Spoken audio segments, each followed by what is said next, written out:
بسم الله الرحمن الرحيم.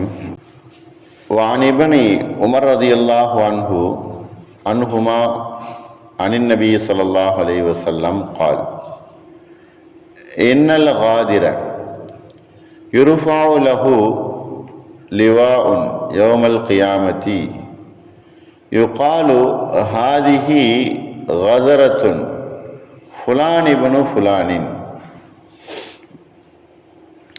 இந்த ஹதீஸு நபி ஸல்லல்லாஹு அலைஹி வஸல்லம் அவர்கள் ஒரு மனிதன் மோசடி செய்வதை பற்றி மறுமை நாளில் எப்படி அடையாளம் காட்டப்படும் என்பதை நபி ஸல்லல்லாஹு அலைஹி வஸல்லம் அவர்கள் இந்த ஹதீஸில் சொல்கிறாங்க. மறுமை நாளில் ஒரு மனிதன் மோசடி செய்ததை எப்படி அடையாளமிட்டு காட்டுவான் அல்லாஹ். இந்த ஹதீஸு சஹீஹ் புகாரியில் 6177 நம்பர் ஹதீஸாக பதிவு செய்யப்பட்டிருக்கு. ஒரு மனிதன் மோசடி செய்தல், தன்னுடைய உடன் பிறந்தவர்களுக்கு, தன்னுடைய தந்தைக்கு, தன்னுடன் பிறந்த சகோதர சகோதரிகளுக்கு, நண்பர்களுக்கு, வியாபாரத்தினுடைய தொடர்பில் இப்படி மோசடி செய்யக்கூடியவர்களை அல்லாஹ் அடையாளம் காட்டுதல் எப்படி என்பதை நபி ஸல்லல்லாஹு அலைஹி வஸல்லம் அவர்கள் இந்த ஹதீஸில் அறிவிக்கிறாங்க. இதை இப்னு உமர் ரலியல்லாஹு அன்ஹு அவர்கள் இந்த ஹதீஸை அறிவிக்கிறாங்க. இன்னல் காதிர, மோசடி செய்தவன் நாளை மறுமை நாளிலே அவன் உயர்த்தி காட்டப்படுவான். ஒரு கொடியை நட்டு வைத்தவனாக அவனுடைய இடத்துல, அவன் இருக்கக்கூடிய இடத்துல ஒரு கொடியை நட்டு வைக்கப்படும். அவனுடைய மோசடியை அல்லாஹ் வெளிச்சமிட்டு காட்டுவதற்காக வேண்டி ஒரு அடையாளமான ஒரு கொடியை அல்லாஹ் நட்டு வைப்பான், ஊண்டி வைப்பான். அதை கூறப்படும் இன்னாருடைய மகன்தான் இவன் என்பதாக தந்தையினுடைய பெயர் சொல்லி அந்த மனிதனை அடையாளப்படுத்தப்படும். யாருடைய மகன் என்பதாக சொல்லி இன்னாருடைய மகன் இன்னார்தான் இந்த மாதிரி மோசடி செய்தது என்பதாக நபி ஸல்லல்லாஹு அலைஹி வஸல்லம் அவங்க சொல்லி காட்டுறாங்க. அப்ப அந்த மனிதனுடைய பெயர் சொல்லப்படாது, மாறாக அவனுடைய தந்தையினுடைய பெயர் சொல்லிதான் அந்த மனிதனை அறிமுகப்படுத்தப்படும். பொதுவாக மறுமை நாளுடைய விஷயத்துல நபி ஸல்லல்லாஹு அலைஹி வஸல்லம் அவங்க சொல்றாங்க, நாளை கியாமத் நாளில் உங்களை அழைக்கப்படுதல் என்பது உங்களுடைய தந்தையினுடைய பெயர் சொல்லிதான் அழைக்கப்படும். உங்களுடைய தந்தையை அடையாளப்படுத்தி தான் உங்களை அழைக்கப்படும் என்பதாக நபி ஸல்லல்லாஹு அலைஹி வஸல்லம் அவங்க சொல்றாங்க. அப்ப உலகத்துல மனிதர்கள் எப்படி வாழ்ந்தாலும், தன்னுடைய தந்தையினுடைய பெயர் தெரியாமல் வாழ்ந்தாலும், தன்னுடைய பெயரினுடைய அறிமுகம் இல்லாமல் வாழ்ந்தாலும், உலகத்தில் தன்னுடைய தந்தையினுடைய பெயரை சொல்வதற்கு வெட்கப்பட்டு கொண்டோ அல்லது கோபத்தால் பெயரை சொல்ல மறுத்தாலும், ஆனால் மறுமையில் அல்லாஹ் அந்த தந்தையினுடைய பெயர் சொல்லிதான் அழைப்பான். தந்தையினுடைய பெயருக்கு தான் அங்கு முக்கியத்துவம் கொடுக்கப்படும்.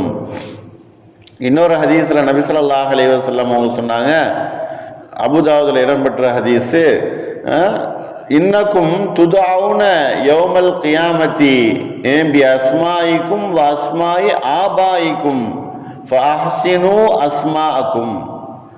நாளை மறுமையில் அல்லாஹ் உங்களை உங்களுடைய தந்தையுடைய பெயர் சொல்லி உங்களை கூப்பிடுவான். தந்தையினுடைய பெயர் சொல்லி நீங்கள் கூப்பிடப்படுவீர்கள். ஆகையினால் உங்களுடைய பெயர்களை நீங்கள் அழகானதாக வைத்துக் கொள்ளுங்கள் என்பதாக நபி ஸல்லல்லாஹு அலைஹி வஸல்லம் அவங்க சொன்னாங்க. அப்ப பெயர்களை அழகாக வைப்பதும் மார்க்கம் சொல்லித்தரக்கூடிய ஒரு நல்ல விஷயம். மோசடி செய்தல் என்பது கூடாது. அதே நேரத்தில் பெயரை அழகான பெயர்களாக, அர்த்தமுள்ள பெயர்களாக, அது ஒரு துவாவாக அடுத்தவர்கள் கூப்பிட்டால் ஆகக்கூடிய பெயர்களாக பெயர்களை நாம் வைத்துக் கொள்ள வேண்டும் என்று சொன்னால், பெயரின் மூலமாக அந்த வாரிசுக்கும் அந்த குடும்பத்திற்கும் அந்த குடும்பம் சார்ந்தவர்களுக்கும் அது துவாவாக அமைகிறது. ஸைத் இப்னு முஸையப் ரலியல்லாஹு அன்ஹு அவர்களுடைய பாட்டனார், அவருடைய பேர் ஹஸன் என்பதாக சொல்லப்படும். அவர் நபியிடத்தில் வர்றாங்க. நபி ஸல்லல்லாஹு அலைஹி வஸல்லம் அவர்கள் யாராவது வெளியூர்லேருந்து வந்தாங்கன்னா பெயரை தான் ஃபஸ்ட்டு கேட்பாங்க. ஆரம்பத்தில் உங்களுடைய பேர் என்ன அப்படின்னு கேட்பாங்க. நல்ல பெயர்களாக இருந்துச்சு அப்படின்னு சொன்னால் அல்ஹம்துலில்லாஹ் நல்ல பெயர் என்பதாக சொல்லுவாங்க. இல்லை பெயர் சரியில்லாமல் அர்த்தங்கள் மாறுபட்டதாக, கடுமையான அர்த்தங்கள் கொண்டதாக, தவறான அர்த்தங்கள் கொண்ட பெயர்களாக இருந்துச்சு அப்படின்னு சொன்னால் அந்த பெயரை நபி ஸல்லல்லாஹு அலைஹி வஸல்லம் மாற்றிடுவாங்க. வேற பேர் வைங்க அப்படின்னு சொல்லுவாங்க. அப்போ அவருடைய பேர், அவருடைய பாட்னாருடைய பெயர் ஹசன் என்பதாக இருந்துச்சு. ஹசன் அப்படின்னு சொன்னால் முரட்டுத்தனம் என்கிற அர்த்தத்துக்கு அந்த பெயர் வைக்கப்படும் என்று சொன்ன அரபுகள் வக்காரத்தாக நல்ல வாட்டசாட்டமாக இருப்பதற்காக வேண்டி அந்த மாதிரி பெயர்களை வைப்பாங்க. என் பேர் அந்த பேர் அப்படின்னு பெருமை பேசிக்கொள்வதற்காக வேண்டி வக்காரத், அதாவது முரட்டுத்தனம் என்பதாக பெயர் வச்சிருந்தார். அப்போ நபி ஸல்லல்லாஹு அலைஹி வஸல்லம் அதை மாற்றி நீங்கள் வேற பேர் வைங்க, சஹில் என்கிற ஒரு லேசானது அப்படிங்கிற பேர் வைங்க அப்படின்னு சொன்னாங்க. நபி ஸல்லல்லாஹு அலைஹி வஸல்லம் அவர்கள் சொல்ல அவர் கேட்கல. அவர் இறந்து போயிட்டாரு. பின்னால் அவர்களுடைய வம்சமாகிய அவருடைய வாரிசாகிய ஸைப் இப்னு முஸையப் அவங்க சொல்றாங்க, என்னுடைய பாட்டனார் இந்த பேர் வைத்ததுனால இன்னைக்கு வரைக்கும் அந்த முரட்டு குணம் எங்களுடைய குடும்பத்தில் இருந்து கொண்டே இருக்குது என்பதாக அவர்கள் சொன்னார். அப்ப நல்ல பெயர்களை வைக்குதல் என்பது அடுத்தவர்கள் கூப்பிடும் போது அது துவாவாக மாறுவதனால நல்ல பெயர்களை வைக்க வேண்டும். மறுமை நாளில் அல்லாஹ் அந்த பெயர்களை சொல்லிதான் கூப்பிடுவான். நீங்கள் நன்மை செய்திருந்தாலும், உலகத்தில் எவ்வளவு பெரிய மோசடிகள் செய்திருந்தாலும் அவன் கூப்பிடுதல் என்பது தங்களுடைய தந்தையினுடைய பெயர் சொல்லிதான் கூப்பிடப்படும்.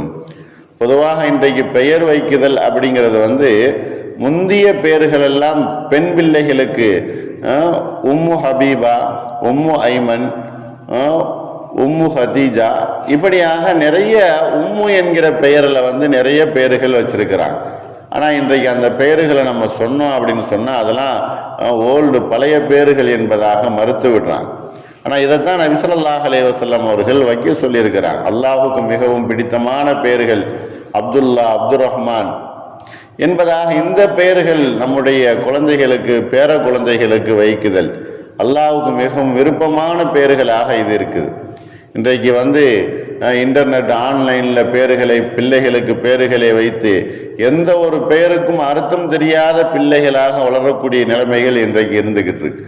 ஆகையினால பெயர்களை அல்லாஹ் ரசூல் சொன்னதின் பிரகாரம் நம்முடைய பெயர்களை மாற்றி அமைச்சு கொள்ளணும். பெயர் வைக்கும் போது தவறுதலாக வைக்கப்பட்டு விட்டது, அதை மாற்றுவதற்கு மார்க்கத்தில் அனுமதி இருக்குதா அப்படின்னு சொன்னா மாற்றிக்கொள்ளலாம். நபி ஸல்லல்லாஹு அலைஹி வஸல்லம் அவர்கள் எத்தனையோ பெயர்களை மாற்றி இருக்கிறாங்க. அப்படி மாற்றதினால் அவர்களுடைய வாழ்க்கையில என்ன பெயர் வைக்கப்பட்டதோ அந்த மாற்றமும் அவர்களுடைய வாழ்க்கையில ஏற்பட்டதாக நிறைய ஹதீஸ்களுடைய சான்றுகள் நம்மகிட்ட இருக்குது. ஆகையினால மறுமையில நீங்கள் எவ்வளவு பெரிய நன்மை செய்தாலும் சரி, உலகத்துல எவ்வளவு பெரிய மோசடிகள் செய்திருந்தாலும் உங்களை அடையாளம் காட்டுவதற்காக வேண்டி உங்களுடைய தந்தையினுடைய பெயர் சொல்லி நீங்கள் அழைக்கப்படுவீர்கள். சில ஹதீஸுகள்ல தாயினுடைய பெயர்கள் சொல்லி அழைக்கப்படும் என்பதாக சில ஹதீஸுகள் எழுதப்பட்டிருக்கு. ஆனால் அந்த ஹதீஸுகளுக்கு சரியான சான்று இல்லை என்பதனால தந்தையினுடைய பெயர் சொல்லி அழைப்பதுதான் சிறப்பு என்பதாக, அல்லாஹ் மறுமையில் அப்படித்தான் கூப்பிடுவான் என்பதாக நபி ஸல்லல்லாஹு அலைஹி வஸல்லம் அவர்கள் இந்த ஹதீஸில் சொல்லி காட்டுறாங்க. அழகான பெயர்களை வைத்து அதன் மூலமாக அல்லாஹ் நமக்கு என்ன செழிப்பையும் என்ன அல்லாஹ் சந்தோஷத்தையும் தர வேண்டுமோ அந்த சந்தோஷத்தை அல்லாஹ் நம் எல்லோருக்கும் தந்தல் புரிவானாக. வாஹிர் தாவானா அல்ஹம்துலில்லாஹி ரப்பில் ஆலமீன். அஸ்ஸலாமு அலைக்கும் வரஹ்மத்துல்லாஹி வபரகாத்துஹு.